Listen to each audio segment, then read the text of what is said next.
Wadhi nyime kendo warango kanyo ni jokedne ratich oganda mago mabende wuok e pacho kae ne jowuok oko kendo gikwedo malich miwuoro winjruok mano mabende piny Kenya sani to koro dwaro mar mondo mi oket kod piny France.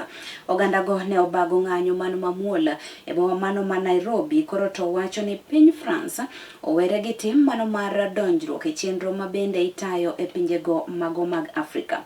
Ne jochuno opisas go mago bila mondo ti kod iro malungo wang' kaachiel kod ndhiyo moko kuom jokedne ratich oganda go mago mabende ne obago ng'anyo.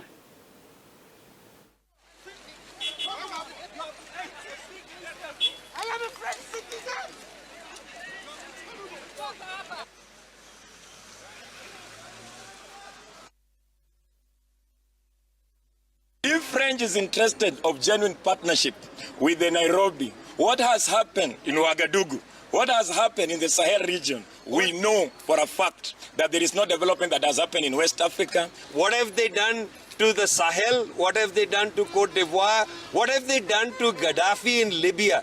That's the heritage of French imperialism, not in the 19th century, not even in the 20th century, that's all in the 21st century. That's what their face is like.